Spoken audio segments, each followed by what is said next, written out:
الحمدللہ رب العالمین والصلاة والسلام علی سید المرسلین اما بعد فاعوذ باللہ من الشیطان الرجیم بسم اللہ الرحمن الرحیم الصلاة والسلام علیک یا رسول اللہ وعلی آلک واصحابک یا حبیب اللہ الصلاة والسلام علیک یا نبی اللہ وعلی آلک واصحابک یا نور اللہ۔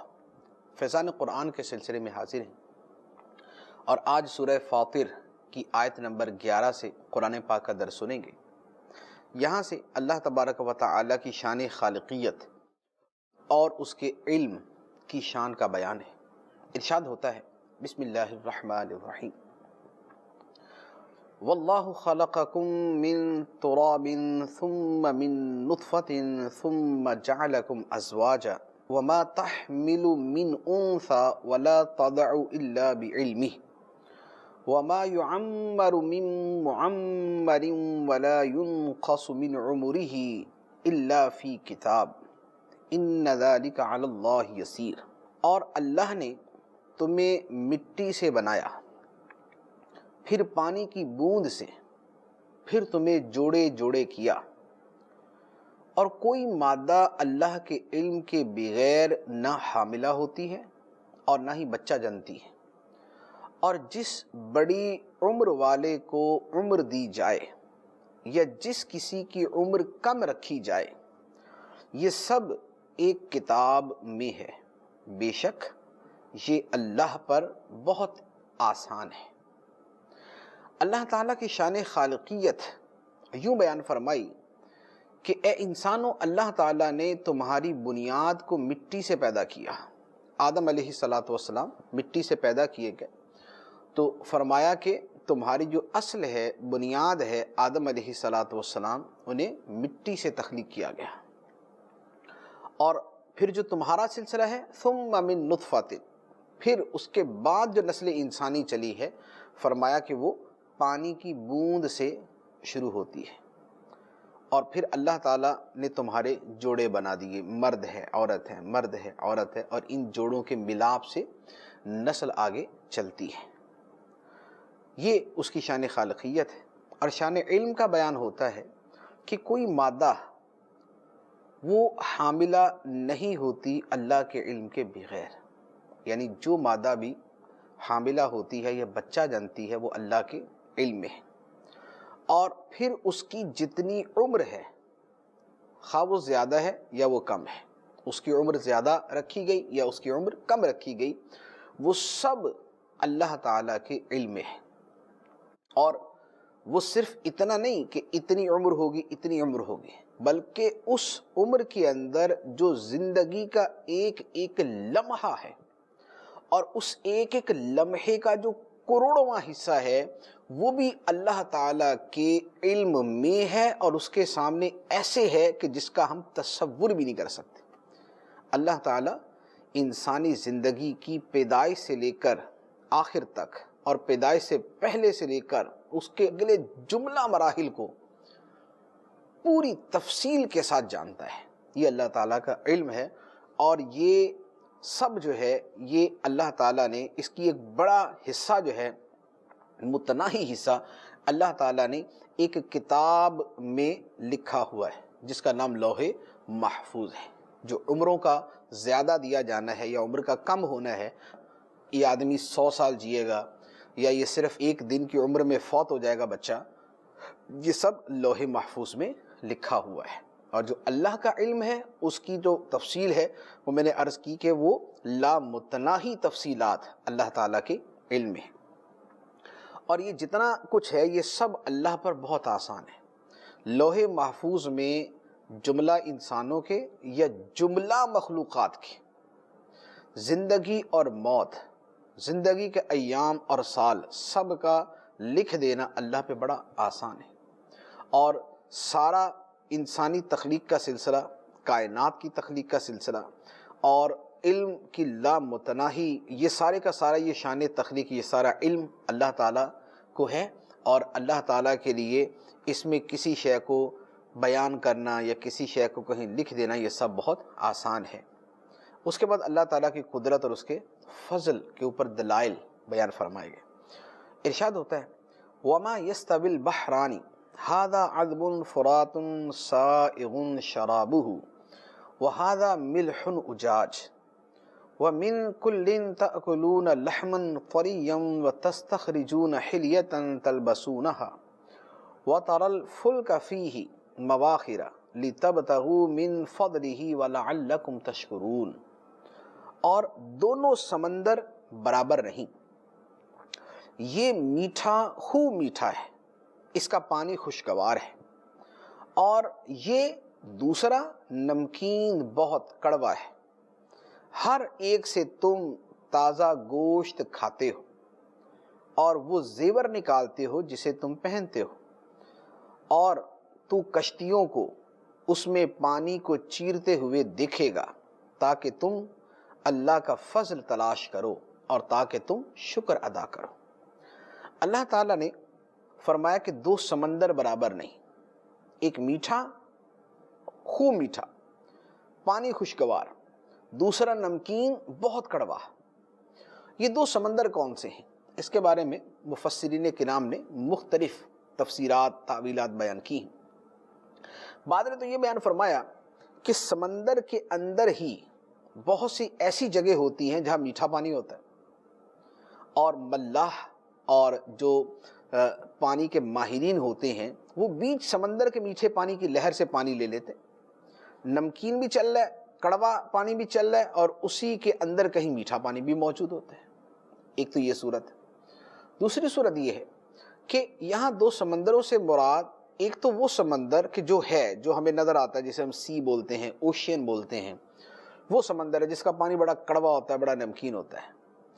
اور ایک وہ پانی ہے جو زمین کے نیچے ہے، جیسے ہمارے گھر ہیں، ہمارے علاقے ہیں. مثلا ہم کہیں جی اندرون سندھ کا علاقہ، پنجاب کا علاقہ، زیر زمین پانی.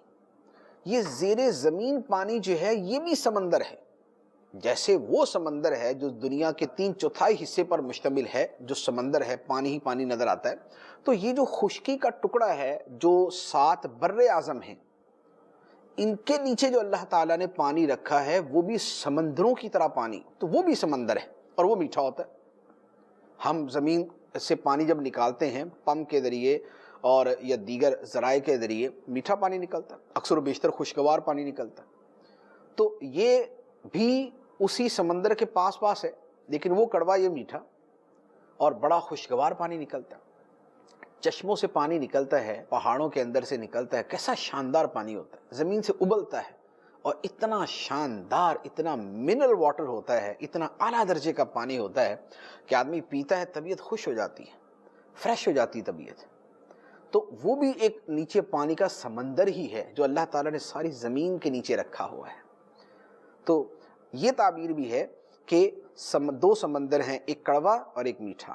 کڑوا کون سا ہے؟ یہ جو پانی ہمیں نظر آتا ہے، جو سمندر کی صورت میں ہم دیکھتے ہیں، اور میٹھا وہ ہے جو زمین کے نیچے اللہ تعالیٰ نے پانی جاری کیے ہوئے ہیں، جو زمین سے ابلتے ہیں اور چشمے جاری ہوتے ہیں اور ہم نکالتے ہیں تو خوشگوار ہمیں پانی ملتا ہے. اب اللہ تعالیٰ فرماتا ہے وَمِن كُلٍّ تَأْكُلُونَ لَحْمًا طَرِيًّا، اور ہر ایک سے تم تازہ مچھلی کا گوشت کھاتے ہو. لحمن طریہ، تازہ مچھلی کا گوشت کھاتے ہو. یعنی ہر طرح کے پانی جو دنیا کے اندر پائے جاتے ہیں ان کے اندر مچھلیاں ہوتی ہیں. سمندری پانی ہے، سمندری پانی میں مچھلیاں، اور دریا کا پانی، دریا کے پانی میں بھی مچھلیاں ہوتی ہیں. تو دریا کا پانی میٹھا ہے، اس میں بھی مچھلیاں. سمندر کا پانی کڑوا ہے، اس میں سے بھی مچھلیاں. تو فرمایا وَمِن كُلٍّ، سب سے، تَأْكُلُونَ لَحْمًا طَرِيًّا، تم تازہ مچھلی کا گوشت کھاتے ہو. وَتَسْتَخْرِجُونَ حِلْيَةً تَلْبَسُونَهَا، اور تم اس میں سے زیور نکالتے ہو جسے تم پہنتے ہو. جیسے سمندروں سے موتی نکلتے ہیں اور موتی کا زیور بنتا ہے، بطور زیور کے استعمال کیے جاتے ہیں. تو فرمائی اس کے فوائد ہیں. اور پھر جو سمندر کی سطح ہے اس کے اوپر تم دیکھتے ہو کہ کشتیاں جو ہے پانی کو چیرتے ہوئے جاتی ہیں.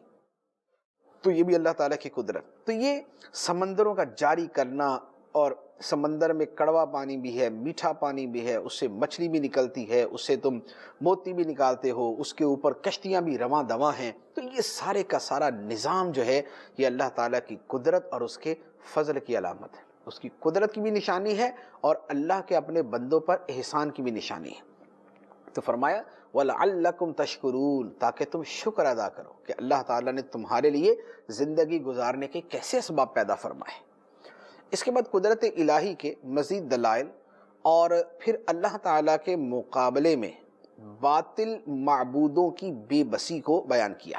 ارشاد ہوتا ہے یولج اللیل فی النہار ویولج النہار فی اللیل وسخر الشمس والقمر کل یجری لأجل مسمى ذالکم اللہ ربکم لہ الملک والذین تدعون من دونہ ما یملکون من قطمیر ان تدعوہم لا يسمعوا دعاءکم ولو سمعوا ما استجابوا لکم ویوم القیامت یکفرون بشرککم ولا ينبئک مثل خبیر۔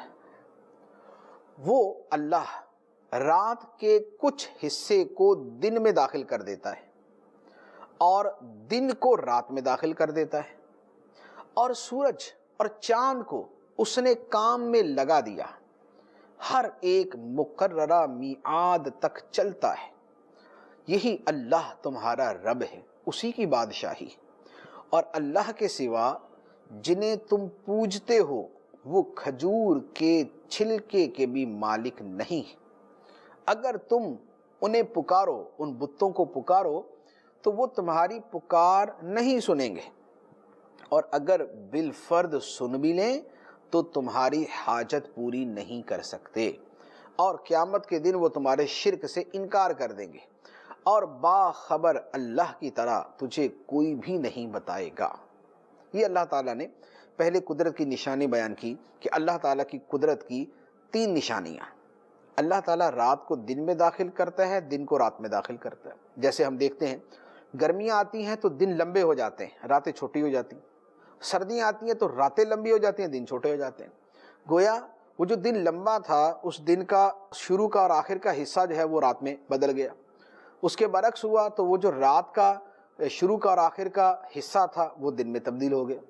صبح 5 بجے کبھی تو صبح ہوتی ہے اور کبھی رات ہی چل رہی ہوتی ہے، کبھی فجر کا ٹائم بھی شروع نہیں ہوتا اور کبھی فجر کا ٹائم آخر پہ پہنچا ہوتا ہے۔ تو یہ اللہ تعالیٰ کی قدرت کی نشانی کہ اس نے سورج کا، چاند کا، ستاروں کا اور اس زمین کا، اس کائنات کا ایسا نظام بنایا کہ اس کے اندر یہ سب تبدیلیاں ہوتی ہیں۔ اس دن کو رات میں داخل کرتا ہے، رات کو دن میں داخل کرتا ہے۔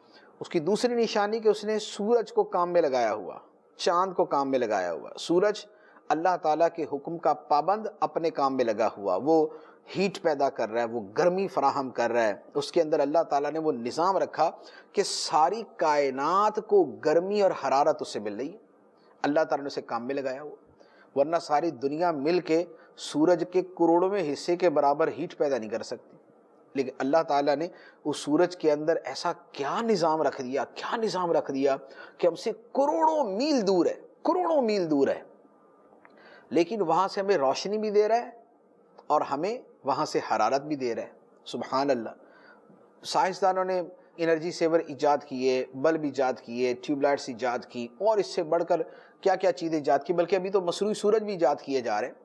لیکن کہاں یہ سب، کہاں سورج؟ سبحان اللہ۔ اللہ تعالیٰ نے ایک ہی سورج لگا دیا ہماری زمین کے لیے، اور وہ ہمیں کتنی حرارت دیتا ہے، کتنی روشنی دیتا ہے، زمین کو کتنا گرم کر دیتا ہے، کتنا روشن کر دیتا ہے۔ کروڑوں جو ہے وہ بلب مل کر وہ روشنی نہیں کر سکتے جو اللہ تعالیٰ کا روشن کیا ایک سورج کیا جاتا ہے۔ اسی طرح چاند کو اللہ تعالیٰ نے اس کے کام میں لگایا ہوا ہے، چاند اپنا کام کرتا ہے، اس کے جو اثرات ہیں، اس کے جو امور ہیں اللہ تعالیٰ نے تکوینی طور پہ اس کے اندر لگا دیے تو اس کے اپنے کام چل رہے۔ تو یوں اللہ تعالیٰ نے سورج اور چاند کو مسخر کیا ہوا ہے، کام میں لگایا ہوا ہے۔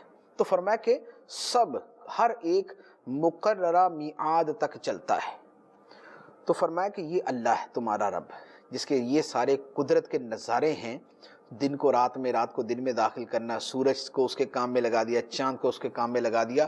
فرمایا ذالکم اللہ ربکم، یہ اللہ ہے تمہارا رب، لہ الملک، اسی کے لیے بادشاہی ہے۔ سبحان اللہ، جس کی یہ قدرتیں ہیں، جس کی یہ شانیں ہیں، فرمایا بادشاہی بھی اسی کی شایان شان ہے، بادشاہی اسی کے لیے ہے۔ اور اے مشرکو، اے بتوں کے پجاریو، والذین تدعون من دونہ، جن بتوں کو تم پوجتے ہو، وہ تو کھجور کے چھلکے کے بھی مالک نہیں۔ کھجور تو بذات خود تو چلے کچھ ویلڈ ہے، کچھ اس کی قدر و قیمت ہوتی ہے، اس کی کچھ تو قیمت بنتی ہوگی، لیکن کھجور کی جھلی اور اس کا چھلکا، اس کی کیا قیمت ہے؟ تو فرمایا جن بتوں کی تم پوجا کرتے ہو وہ تو کھجور کے چھلکے کے بھی مالک نہیں، تو انہیں تم اللہ کے برابر سمجھتے ہو، انہیں اللہ تعالیٰ کی طرح کا قرار دیتے ہو۔ فرمایا اور پھر یہ کتنے بے بس ہیں کہ اگر تم ان بتوں کو پکارو تو یہ تمہاری پکار نہیں سن سکتے۔ بت سامنے رکھ کے اب 1000 مرتبہ یا بت جو مرضی بولتے رہے کوئی، کیا ہوگا؟ کچھ بھی نہیں ہوگا۔ اور اگر بالفرض وہ بت سن بھی لیں تو تمہیں جواب نہیں دے سکتے، اور قیامت کے دن یہ بت تمہارے شرک کا انکار کر دیں گے۔ بتوں کو اللہ تعالیٰ قیامت کے دن بولنے کی قوت دے گا، قوت گویائی عطا فرمائے گا، اور قیامت کے دن یہ بت کہیں گے کہ اے اللہ، یہ جو لوگ تھے، یہ پجاری ہمارے، یہ ہماری عبادت نہیں کرتے تھے، یہ شیطان کی بندگی کرتے تھے، یہ شیطان کو پوجتے تھے۔ تو اللہ تعالیٰ فرماتا ہے کہ یہ جو ہر چیز کو یوں کھول کے بیان کر دیا، اللہ کی شانوں کو، اللہ کی عظمتوں کو، بتوں کی بے کسی، بے بسی اور لاچارگی کو، اور ان کی بے وقعتی کو جو بیان کر دیا، فرمایا وَلَا يُنَبِّئُكَ مِثْلُ خبیر، اللہ خبیر کی طرح کوئی بیان نہیں کر سکتا، جیسا اللہ نے بیان کیا ایسا دوسرا کوئی بیان نہیں کرے گا۔ تو یہ بتوں کی بھی یہاں پر مذمت اور ان کی حقیقت کو بھی بیان کر دیا۔ اچھا، اب یہاں پر یہ جو فرمایا وہ یوم القیامت یکفرون بشرککم، قیامت کے دن یہ بت اے مشرکو تمہارے شرک کا انکار کر دیں گے۔ بعض لوگوں کی عادت ہوتی ہے کہ جو قرآن پاک کی آیتیں بتوں کے بارے میں نازل ہوئیں انہیں وہ اللہ کے نبیوں پر اور ولیوں کے اوپر لگا دیتے ہیں، اللہ کے نبیوں اور ولیوں پر لگا دیتے ہیں۔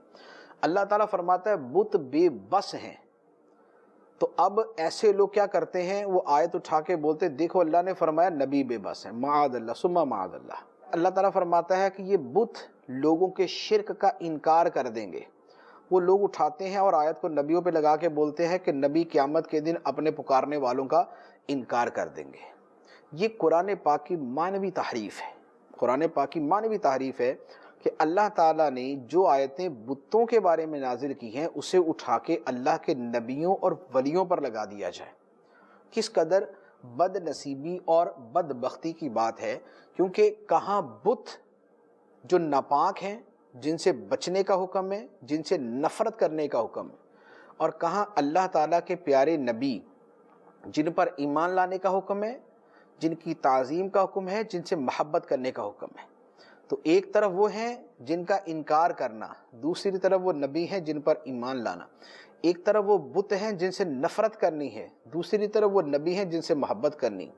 ایک طرف وہ بت ہیں جن پہ لعنت بھیجنی ہے، دوسری طرف وہ نبی ہیں جن کی تعظیم کرنی ہے۔ لہذا یہ بڑی ہی زیادتی ہے کہ بتوں کی آیتوں کو نبیوں اور ولیوں پر لگا دیا جائے۔ اب یہاں پر میں تھوڑی سی اس کی مزید وضاحت عرض کرتا ہوں کہ یہ جو فرمایا کہ اگر تم ان کو پکارو تو یہ تمہاری پکار کو نہیں سنیں گے، اگر تم ان کو پکارو تو یہ تمہاری پکار کو نہیں سنیں گے۔ یہ کہتے ہیں کہ دیکھیں جو ولی ہیں، نبی ہیں، دنیا سے چلے گئے، اب وہ سن نہیں سکتے۔ میرا سوال یہ ہے کہ نبی کریم صلی اللہ علیہ وآلہ وسلم کے روضے پر جو حاضر ہوتے ہیں، مدینہ منورہ میں گنبد خضرا سرکار کی سنہری جالیوں کے سامنے جو حاضر ہوتے ہیں، کیا وہ سارے کے سارے حاضر ہو کے وہاں پر نہیں پڑھتے السلام علیکہ ایھا النبی، الصلاۃ والسلام علیکہ یا رسول اللہ؟ کیا نہیں پڑھتے؟ سب پڑھتے ہیں۔ جب یہ پڑھتے ہیں تو مجھے بتائیے کہ کیا یہ آیت وہاں فٹ ہوتی کہ اگر تم ان کو پکارو تو نہیں سنیں گے؟ اگر نہیں سنتے تو پھر جا کے صلاۃ والسلام کیوں پڑھتے ہیں؟ صلاۃ والسلام پڑھتے ہیں تو اس کا مطلب کہ سنتے ہیں، تو جب وہ سنتے ہیں تو یہ نہ سننے کی آیت سننے پہ کیسے لگا دی؟ پھر یہ نہ سننے کی آیت ان تدعوہم لا يسمعوا دعاءکم، یہ نہ سننے کی آیت سننے پر کیوں لگا دی؟ مجھے جواب دیجیے، کیا کوئی ہے اس بات کا جواب؟ ایک بات۔ دوسری بات، نبی کریم صلی اللہ علیہ وآلہ وسلم کی سنت مبارکہ ہے اور آپ نے اس کی ترغیب دی کہ قبرستان جاؤ تو جا کر قبر والوں کو سلام کہو، السلام علیکم دار قوم مؤمنین. یہ دوسری حدیث کے الفاظ ہے السلام علیکم یا اہل القبور، اے قبر والو تم پر سلام ہو. اب مجھے بتائیے کہ نبی کریم صلی اللہ علیہ وآلہ وسلم بقیع شریف جاتے، قبرستان جاتے، سلام کرتے. ہمیں بھی تعلیم دی کہ قبرستان جاؤ تو سلام کرو. اب آپ غور کیجئے کہ مثال کے طور پہ میں یہاں کراچی میں ہوں، میں پابوش نگر کے قبرستان چلا گیا، صفورہ گوٹ کے قبرستان میں چلا گیا، یا میں لاہور میں ہوں، میں میانی صاحب چلا گیا، میں ٹھٹھا میں ہوں، میں وہاں پر جو ہے مکری کے قبرستان چلا گیا، اور وہاں جا کر اب میں اس حدیث پر عمل کروں یا نہ کروں؟ میں وہاں جا کے بولوں یا نہ بولوں السلام علیکم یا اہل القبور، اے قبر والو تم پر سلام ہو؟ اگر میں یہ بولوں گا تو مجھے بتائیے کہ وہ سنتے تھے تو میں نے ان کو سلام کیا، یا نہیں سنتے تھے اور میں نے ان کو سلام کیا؟ اگر وہ سنتے ہی نہیں ہیں، اگر قبر والے سنتے ہی نہیں ہیں تو میرے سلام کرنے کا فائدہ؟ وہ سنتے ہیں تو میں سلام کر رہا ہوں ان کو، تو تبھی تو ان کو سلام کیا جا رہا ہے. اچھا پھر یہ بات ہوگی، تو اس کا مطلب یہ ہوا کہ سرکار دو عالم صلی اللہ علیہ وآلہ وسلم کی بارگاہ میں جائیں تو ہم سلام کریں گے، ہم قبرستان جائیں تو قبر والوں کو سلام کریں گے. یہ سنتے ہیں تو سلام کرتے ہیں. تو اب یہ آیت تو کہہ رہی ہے کہ اگر تم ان کو پکارو گے تو تمہاری پکار نہیں سنیں گے. تو اس کا مطلب یہ ہوا کہ یہ آیت نبیوں ولیوں کے بارے میں نہیں ہے، یہ انہی کے بارے میں ہے جو ہماری پکار سنتے ہی نہیں. اور وہ کون ہے؟ بت نہیں سنتے، اس میں کوئی شک نہیں ہے، اس میں کوئی شک نہیں ہے. اچھا ایک بات اب میں دوسری عرض کرتا ہوں. فرمایا وَلَوْ سَمِعُوا مَا اسْتَجَابُوا لَكُمْ، اور اگر بالفرض وہ سن لیں تو تمہیں جواب نہیں دے سکتے، اگر وہ سن لیں تو تمہیں جواب نہیں دے سکتے. تو اب یہ بتائیے کہ جب ہم جا کے نبی کریم صلی اللہ علیہ وآلہ وسلم کی بارگاہ میں سلام پیش کرتے ہیں، حدیث مبارک میں موجود ہے، مسلم شریف کی حدیث مبارک ہے کہ نبی کریم علیہ السلام نے فرمایا کہ جب کوئی مجھ پر سلام بھیجتا ہے تو اللہ تعالیٰ میری روح میری طرف لوٹا دیتا ہے اور میں اسے سلام کا جواب دیتا ہوں. تو نبی کریم صلی اللہ علیہ وسلم سلام کا جواب عطا فرماتے ہیں. تو اب بتائیے آیت تو کہہ رہی ہے کہ اگر وہ سن لیں تو تمہیں جواب نہیں دے سکتے، اور نبی کریم علیہ السلام کو سلام کریں تو سنتے بھی ہیں، جواب بھی دیتے ہیں. تو بتائیے آیت وہاں فٹ ہوتی ہے؟ نہیں ہوتی. اچھا پھر مسلم شریف کی میں آپ کو دوسری حدیث سناتا ہوں. حضرت موسیٰ علیہ السلام کی قبر کے پاس سے نبی کریم صلی اللہ علیہ وسلم گزرے اور آپ نے ان کو نماز پڑھتے ہوئے دیکھا، آپ نے ان کو نماز پڑھتے ہوئے دیکھا. اب بتائیے کہ سرکار علیہ السلام اگر ان سے وہاں کلام کرنا چاہتے تو وہ آپ کی سنتے یا نہ سنتے؟ اور نبی کریم علیہ السلام کو جواب دیتے یا نہ دیتے؟ وہ سنتے بھی اور جواب بھی دیتے. تو پھر یہ آیت وہاں کیسے فٹ ہوگی؟ اچھا پھر تیسری بات عرض کروں. فرمایا قیامت کے دن یہ بت اے لوگوں تمہارے شرک کا انکار کر دیں گے. اگر اس سے مراد معاذ اللہ اللہ کے نبی ہیں، اور یہ اللہ کے نبی اپنے پکارنے والوں کو یا رسول اللہ کہنے والوں کو اگر یہ انکار کریں گے تو عرض یہ ہے کہ ذرا حدیث مبارک کا مطالعہ کر لیجئے اور پھر دیکھیے کہ وہاں پر کیا لکھا ہوا ہے. بخاری شریف کی حدیث مبارک ہے، اور صرف بخاری میں نہیں ہے، حدیث کی ٹھیک ٹھاک کتابوں کے اندر موجود ہے کہ قیامت کے دن جب ساری مخلوق جمع ہوگی اور حساب شروع نہیں ہوگا تو لوگ آپس میں کہیں گے کہ یار کیا کریں حساب شروع ہو جائے. تو لوگ کہیں گے کہ یوں کرتے ہیں آدم علیہ السلام کے پاس چلتے ہیں، آدم علیہ السلام سے کہیں گے کہ حضور آپ ہی سفارش کریں. آدم علیہ السلام فرمائیں گے کہ نوح علیہ السلام کے پاس چلے جاؤ. ان کے پاس جائیں گے تو وہ بولیں گے ابراہیم علیہ السلام کے پاس جاؤ، وہ موسیٰ علیہ السلام کے پاس، وہ عیسیٰ علیہ السلام کے پاس. عیسیٰ علیہ السلام کے پاس جائیں گے تو وہ بھیجیں گے ہمارے آقا صلی اللہ علیہ وسلم کے پاس. اور سرکار کے پاس جب آئیں گے اور آ کے کہیں گے کہ حضور آپ ہی کچھ کریں اور آپ ہی حساب شروع کروائیں، تو نبی کریم علیہ السلام پھر اللہ کی بارگاہ میں سجدہ کریں گے اور مخلوق کا حساب شروع کرائیں گے. مجھے یہ بتائیے کہ یہاں آیت نے تو فرمایا کہ قیامت کے دن یہ جن کی تم عبادت کرتے ہو تمہارے شرک کا انکار کر دیں گے. اگر اس سے مراد نبی ہوتے تو پھر نبیوں کے پاس تو جیسے ہی گئے تھے وہ بولتے خدا کا خوف کرو، ادھر بھی شرک کر رہے ہو، ادھر بھی آ کے ہمیں پکار رہے ہو. اللہ تعالیٰ کو ڈائریکٹ بولو کہ یا اللہ ہمارا حساب شروع کر. قیامت کے دن بھی سارے مل کے نبیوں کے پاس ہی جائیں گے، وہاں جا کے بھی نبیوں سے ہی کہیں گے کہ حضور آپ کرم کیجئے، ہمارا حساب شروع کرا دیجئے. اور اللہ تعالیٰ کے نبی یہ نہیں فرمائیں گے کہ کدھر آ گئے، اللہ تعالیٰ کے نبی آگے نبی کے پاس ہی بھیجیں گے، وہ اگلے نبی کے پاس، وہ اگلے نبی کے پاس، حتیٰ کہ ہمارے آقا صلی اللہ علیہ وآلہ وسلم کے پاس آ کر کہیں گے، سرکار اللہ عز و جل کی بارگاہ میں سجدہ کریں گے اور مخلوق کا حساب شروع کرائیں گے۔ تو لہذا یہ آیت بتوں کے بارے میں ہے۔ بتوں کے بارے میں فرمایا کہ اے مشرکو، جن بتوں کی تم پوجا کرتے ہو وہ ایک چھلکے کے مالک نہیں، ایک چھلکے کے مالک نہیں۔ آپ اس جملے پر بھی غور کر لیں، چھلکے کے مالک نہیں۔ کیا اللہ کے نبی چھلکے کے بھی مالک نہیں ہیں؟ سرکار دو عالم صلی اللہ علیہ وآلہ وسلم تو حوض کوثر کے مالک۔ یہ تو قرآن میں ہے نا، انا اعطیناک الکوثر، اے محبوب بے شک ہم نے آپ کو کوثر عطا فرما دی، خیر کثیر عطا فرما دی۔ یا حوض کوثر ہی مراد ہے، یہ خیر کثیر ہے، اور اس کے اطلاق میں حوض کوثر بھی داخل ہے۔ تو نبی کریم صلی اللہ علیہ وآلہ وسلم تو حوض کوثر کے مالک ہیں، شفاعت کا اختیار رکھتے ہیں، ہر نبی کا اپنا حوض ہوگا۔ تو اب اللہ تعالیٰ تو فرما رہا ہے جن کو تم پکارتے ہو چھلکے کے مالک نہیں۔ اگر اس سے مراد معاذ اللہ اللہ کے نبی ہیں، تو اللہ کے نبی چھلکے کے، کھجور کے چھلکے کے نہیں، اللہ کے نبی تو حوض کوثر کے مالک ہیں۔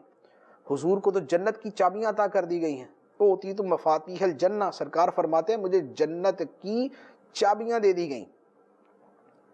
تو اس لیے جن ہستیوں کے بارے میں قرآن و حدیث میں موجود ہے کہ صرف کھجور کے چھلکے کے نہیں، وہ تو جنت کے مالک ہیں، حوض کوثر کے مالک ہیں، ان کے اوپر یہ والی آیتیں فٹ کرنا یہ کہاں کی عقل مندی ہے، کہاں کی دانش مندی ہے۔ لہذا یہ آیت مبارکہ جو ہے یہ بتوں کے بارے میں ہے۔ اب اس کے بعد اللہ تعالیٰ ارشاد فرماتا ہے، مخلوق کی محتاجی اور اللہ تعالیٰ کی شان کا بیان ہوتا ہے۔ ارشاد ہوا، یا ایھا الناس انتم الفقراء الی اللہ واللہ هو الغنی الحمید ان یشاء یذہبکم ویأتی بخلق جدید وما ذلک علی اللہ بعزیز۔ فرمایا اے لوگو، تم سب اللہ کے محتاج ہو اور اللہ ہی بے نیاز تمام خوبیوں والا ہے۔ اگر وہ چاہے تو تمہیں لے جائے اور نئی مخلوق لے آئے، اور یہ اللہ پر کچھ دشوار نہیں، یہ اللہ پہ کچھ دشوار نہیں۔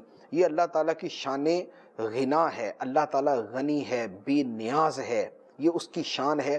فرمایا اے لوگو، تم سب اللہ کے محتاج، اور یقیناً بلا شک و شبہ سب مخلوق اللہ کی محتاج، صرف انسان نہیں، جنات، فرشتے اور ساری مخلوق، ساری کی ساری کائنات کا ذرہ ذرہ اللہ کا محتاج ہے۔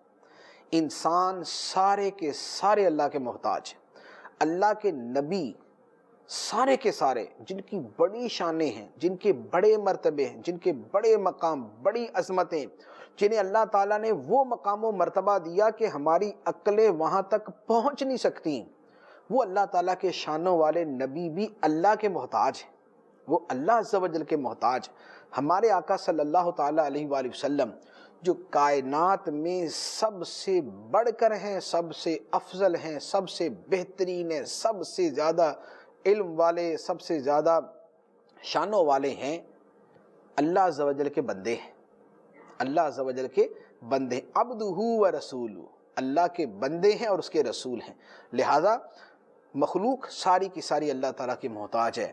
کائنات میں بے نیاز صرف اللہ کی ذات ہے، بے نیاز صرف اللہ ہے، تمام خوبیوں کا مالک صرف اللہ ہے۔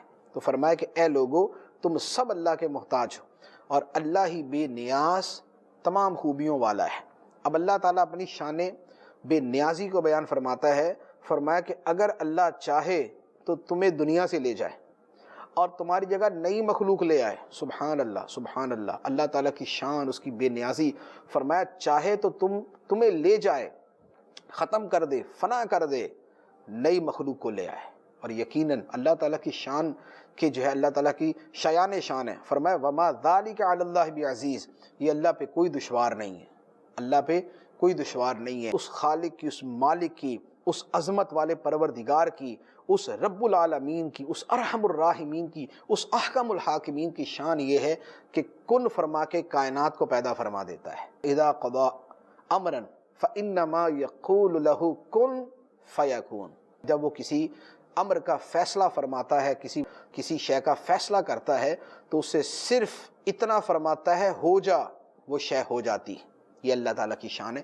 تو فرمایا کہ اللہ چاہے تو تم سب کو لے جائے، نئی مخلوق کو لے آئے، اللہ تعالیٰ پہ یہ کوئی دشوار نہیں۔ اور اس کے اندر ہمیں یہ سمجھانا ہے کہ اللہ تعالیٰ بے نیاز ہے، تو تم اپنے آپ کو اللہ تعالیٰ کے بندے سمجھ کے اس کی بندگی اختیار کرو، اللہ تعالیٰ کے بندے سمجھ کے اپنے آپ کو اس کی بندگی اختیار کرو۔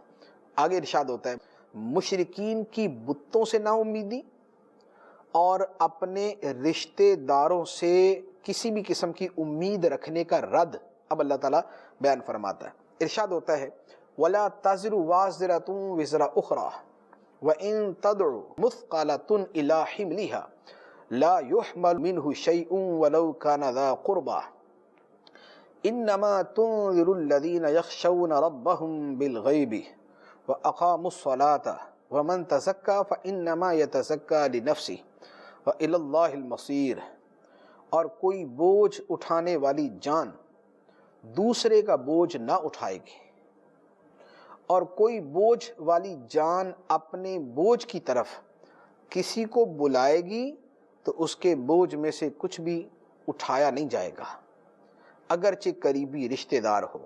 اے حبیب، تم صرف انہی لوگوں کو ڈر سنا سکتے ہو جو بغیر دیکھے اپنے رب سے ڈرتے ہیں، تم انہی کو ڈرا سکتے ہو جو بغیر دیکھے اپنے رب سے ڈرتے ہیں اور نماز قائم رکھتے ہیں، اور جس نے پاکیزگی اختیار کی تو بے شک اس نے اپنی ذات کے لیے ہی پاکیزگی اختیار کی اور اللہ ہی کی طرف پھرنا ہے۔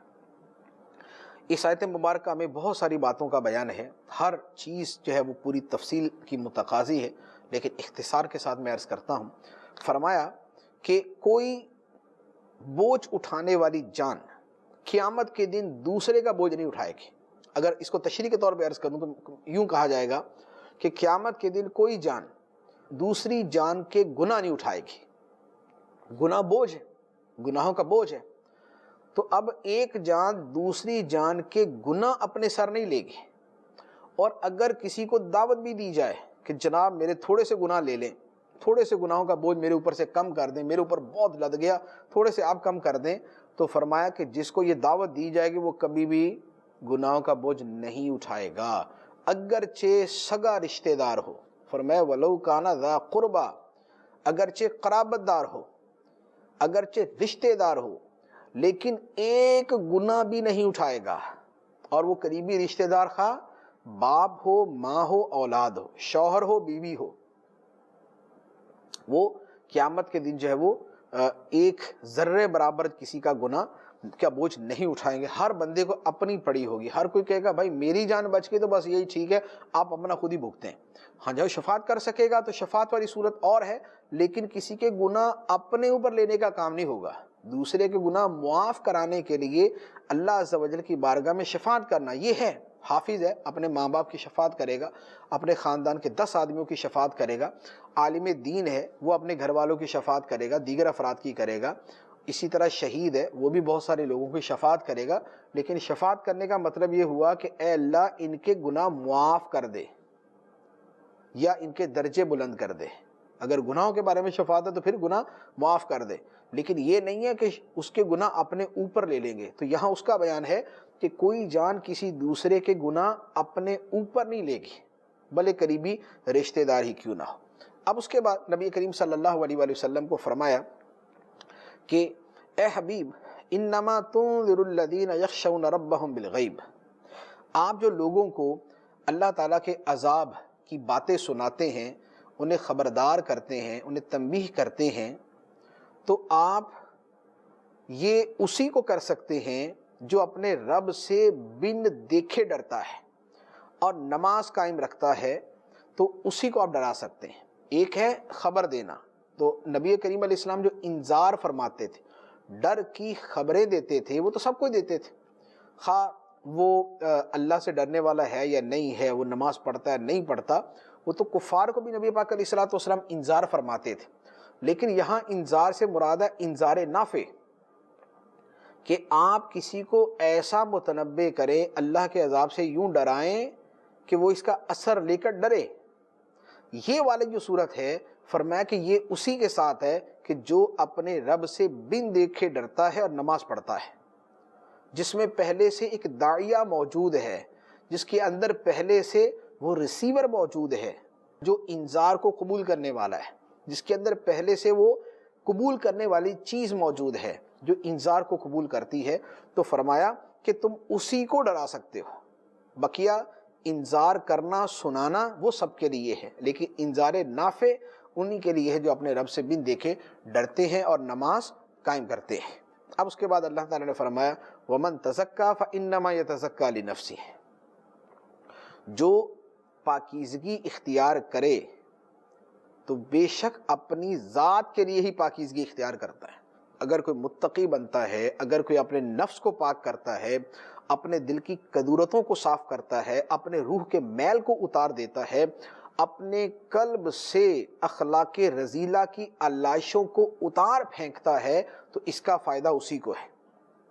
ایک آدمی نے دل سے شرک کی غلاظت کو دور کر دیا، کفر کی گندگی کو ہٹا دیا، بد مذہبیت کی گندگی کو اتار دیا، اپنے دل سے حسد، تکبر، بغض، کینہ، دنیا کی محبت، دنیا کی غفلت اور مال کی محبت اور عزت کی محبت، عزت کی چاہت، شہرت کی چاہت، اگر ان چیزوں کو اس نے نکال دیا ہے، اپنے دل کا تزکیہ کر لیا ہے، تو فرمایا کہ اس کا فائدہ کو خدا کو نہیں ہونا، اللہ تعالیٰ کو نہیں ہونا۔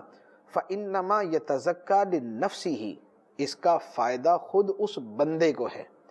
اس کی دنیا سدھرے گی، اس کی آخرت سنورے گی، اسی کی دنیا اچھی ہوگی، اسی کی آخرت اچھی ہوگی۔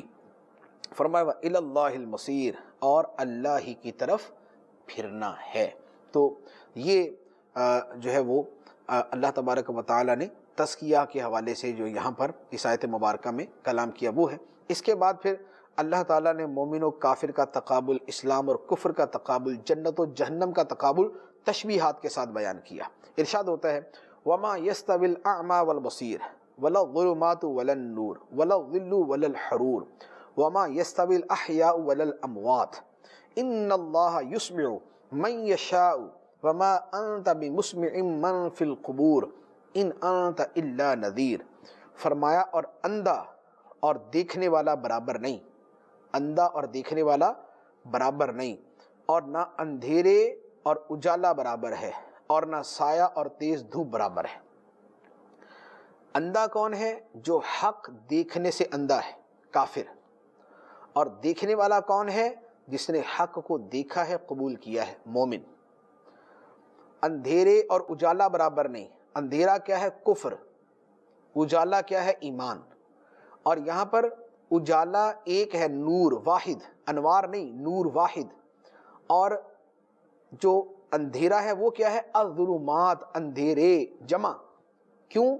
اس لیے کہ حق ایک ہی ہے، اسلام، نور ایک ہی ہے، اسلام، اور کفر بہت سارے ہیں، تاریکیاں بہت ساری ہیں، دہریت کا اندھیرا، شرک کا اندھیرا، بت پرستی کا اندھیرا، آتش پرستی کا اندھیرا، اللہ تعالیٰ کے بیٹے بیٹیاں قرار دینے کا اندھیرا، معاذ اللہ۔ تو اندھیرے بہت ہیں، کفر بہت ہیں، تو فرمایا ولا الظلمات ولا النور، بہت سے اندھیرے وہ اور ایک نور، اسلام، ایمان، یہ ایک نہیں ہے۔